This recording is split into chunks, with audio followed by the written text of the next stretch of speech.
โอ้ต้นขิงก็พ่อแม่พี่น้องเบิ่งอ้ายปลูกต้นขิงปัดปิดป่าเลยขิงงามขนาด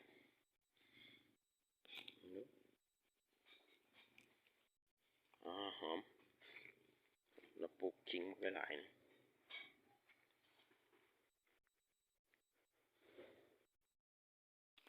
บางนัดมันเป็นมากอยู่แต่ว่ามันช่วงมันจะเบิดเด้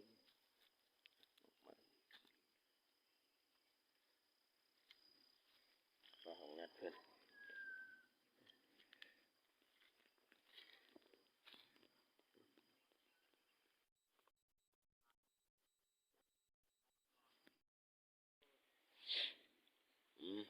สวนกาแฟกำลังสุกแต่ว่าสุกบ่กาแฟมันนั่นห่วยละเราว่ามันห่วยละมันเฒ่าแล้วกาแฟต้นมันเฒ่าแล้วมันก็อยากออกหมากบ่ดกปานใด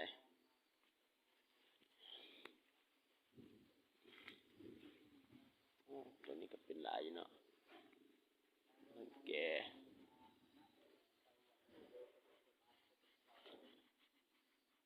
ต้นนี้เฒ่าแล้ววะ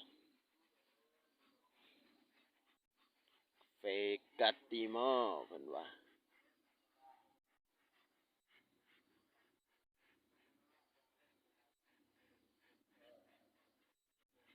สวนกาแฟกัตติมอตัวนี้ก็เบี้ยน้อยมันเราเพาะไว้เบี้ยน้อยมัน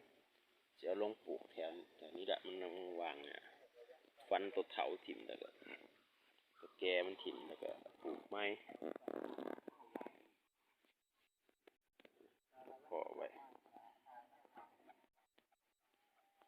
ปลูกต่อ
น้องบรรยากาศวันเศร้าเนาะอยู่ปากซองวอระเบนเมืองหนึ่งของแขวงจำปาสักเนาะวันนี้จะพาเลาะสวนคาเฟ่สวนคอฟฟี่อยู่ที่ปากซองเนาะมาลองรอบมีอย่างแด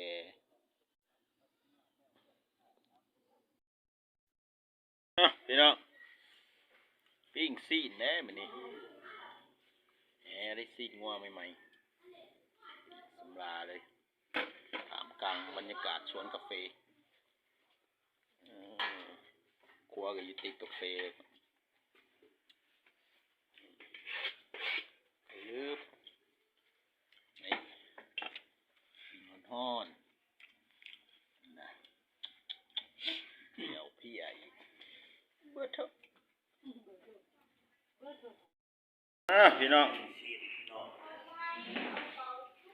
ปิ้งซีนสำราบ่เพิ่นเดี๋ยวพี่อ่ะมันกะคักส่องบริเวณเนาะตอนก็ธรรมดาโคโลเคเลวะซับโคโลโคเคมามีเลือดหน่อยหนึ่งปุ๊บครับ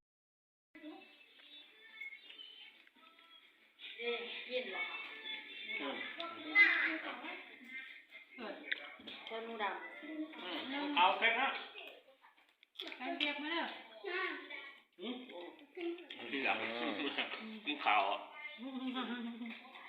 กินข้าวอยู่ห้องเรียนสิ เดี๋ยวมาก เหนียวงด มาเองเด้อไม่มีใครไปหักนะ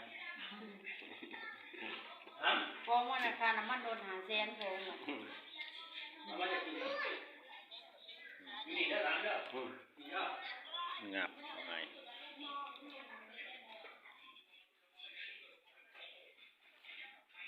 ฟ้องไม่ถูกอะไรหาแสนไม่ถูกเลยยิ่งโดนแล้วฟ้องหาแสนน้อยยิ่งโดนหาแสนเป็นอะไรคิวจับมากมาพ่อแสนเนี่ยคือเกินน้องเนี่ย กินร้านมากหรือบุตรเสียง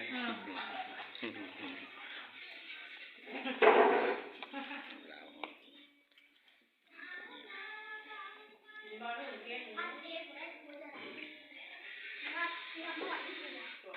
นะ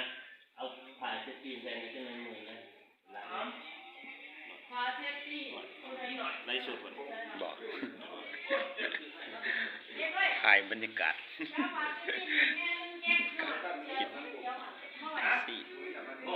แก้วเขียดเศร้า อ้าวพี่น้องขอบใจสำหรับเบิ่งคลิปวิดีโอเด้อเจอกันคลิปวิดีโอหน้าเด้อ